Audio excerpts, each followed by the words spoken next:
Supreme Magus, Web Novel, Chapter 0.5, Prologue 5 Collateral Damage. After much screaming and freaking out, Derek finally regained his composure and started to analyze his current predicament. The first thing that caught his eye was a huge hole in the spacesuit at the chest level. The contours of the hole had burn marks all over it and there was a lot of purple jelly on both his suit and the dead bodies. That meant the purple jelly was coagulated alien blood. Derek turned his head to see the spot where he had woken up, noticing a lot of blood and even something that he found safe to assume were some kind of splattered viscera. This makes no sense, he thought. All the evidence points to the fact that this body was dead as Julius Caesar until I somehow happened to inhabit it. And for whatever reason, it's also fully healed. Oh man, this means all religions are dead wrong. Luckily I never believed in any mumbo-jumbo, otherwise I would be really disappointed right now. Derek then proceeded examining his new body. It had 4 arms, only 2 legs but all the limbs were long and skinny. The legs were reverse jointed, like those of a cat. Both hands and feet had only 3 fingers each. Derek was really curious about his facial features but there was no reflective surface in sight. So, he tried feeling his face with the fingers, but the suit turned out to come with a helmet, which did not impede his senses though. The only thing he could establish was the shape of the helmet, and based on it Derek's new head should have been something similar to a shark's dorsal fin. Then he tried to speak. Test, test, Derek Esposito, 1, 2, 3. He could somehow do it, but it was still English. That meant that he did not inherit neither the muscle memory nor the intellect from the body's previous owner. Derek tried getting up, but the center of gravity was too different from his old body, so he had to give up and proceed crawling like a baby. So, he started examining the corpses to make heads or tails of what was happening around him. Judging from the suits, there were 2 factions at war. One had a red-colored spacesuit, and the other, which Derek was donning, was gray. He had no idea which side was winning, but it would not make any difference to him anyway. Unless the suit was equipped with a universal translator, he was incapable of communicating. Enemies would kill him on sight, allies would probably ditch him like garbage. Who would ever want a rambling idiot, incapable even of walking during a life or death situation? I'm not even here from a day and I am already as good as dead. Refusing to give up, Derek managed to get up by leaning on the walls and started exploring. The corridor had many doors, yet his choices were painfully limited, since he could only go through the open ones. Derek had no idea how to open the doors nor how to operate the control panels that he found along the way. He tried pushing buttons at random but nothing happened. And he was starting to get hungry. Will I die like this?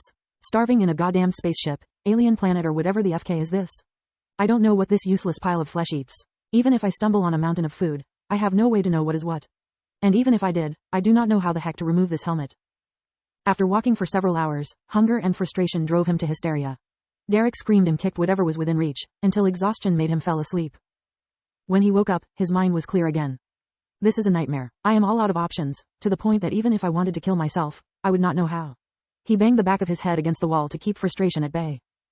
I never thought about this, but being reborn in a sci-fi environment is truly the worst case scenario. Alien body, alien customs, complete lack of the new species common sense. And to make things worse, everything here is so high-tech that I cannot even operate a door. Heck, every goddamn button could be tagged and it would still be useless to me since I don't know their language. His hunger was rising and he was feeling weaker by the hour. Having no time to lose, he started wandering again, this time banging and screaming at every door he met, trying to draw some attention. Derek was on the verge of fainting again due to hunger and exhaustion when finally a door opened up. The shock was great enough for him to lose his grip and fall to the ground. On the other side there were gray-suited aliens in a wedge formation. Every one of them was holding some kind of long metal staff as it was a rifle. Derek didn't even attempt to get up, he just waved a right hand, hoping it was a peace sign. Asterisk, Captain, that's Zarek. His life signal getting back online wasn't a glitch in the system. He is still alive. Asterisk, from this point onward asterisk means words that Derek does not understand. The formation opened and a taller and bulkier alien closed in. The soldiers never lowered their weapons nor lost focus, waiting for the attack order. Asterisk, what are you doing on the floor, soldier? And how in Thrax's name did you survive that ambush? The captain asked with a coarse voice. Dude, I have no idea what you did just said. Asterisk, what is he rambling? Medic, any reading on that blaster wound? A purple-dressed alien walked forward while scanning Derek's body. Asterisk, none, sir. It's not any dialect in the Empire. And the scanner confirms that the hole in his armor is definitely from a Corellan blaster. I have no idea how he survived it unscathed. It's a miracle. Asterisk, it's a liability. The captain's tone was grim. He took a staff from a soldier's hands and by pushing a button it became a glaive, whose blade was made of pure energy. Well, seems that I'm going to die from a lightsaber. It's cool, one hit and I'll be turned into dandruff. Lucky me, another painless death incoming. When the captain plunged the glaive into his chest, it did not make any burning sound. It pierced him from side to side, leading him to death. The blade was not a laser-based weapon, but a hard light construct, making it no different from an ordinary glaive. Asterisk, listen up, soldiers. Zarek was a good soldier and we will remember and mourn him as such. When and if we get out of this alive, But that thing, whatever that is a risk we cannot allow to take.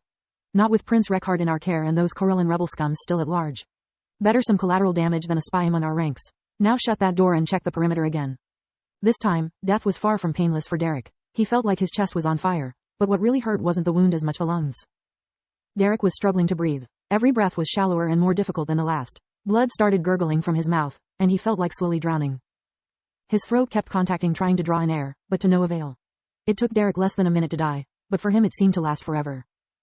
Once again, he found himself basked by blinding light and pulled towards it.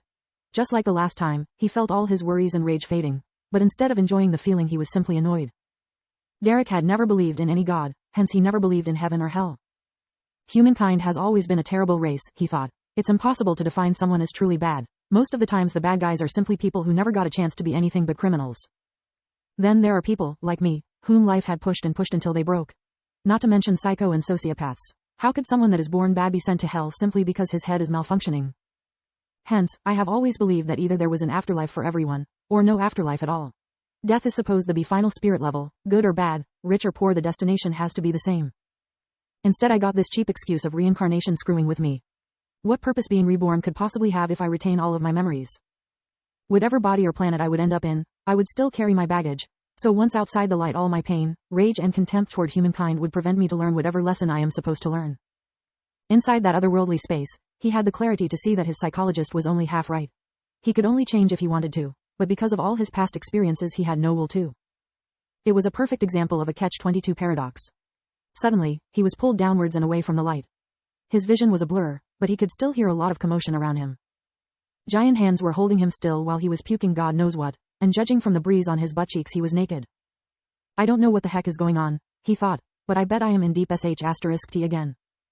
When Derek was finally able to see again, he discovered that the hands were not gigantic, the issue was him being very small. A baby, to be precise. He is alive. I did it, I managed to save your boy's life. A further inspection revealed that said hands belonged to some gibberish rambling old hag.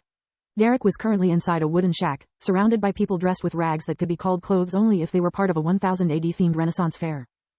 Man, I hate being always right.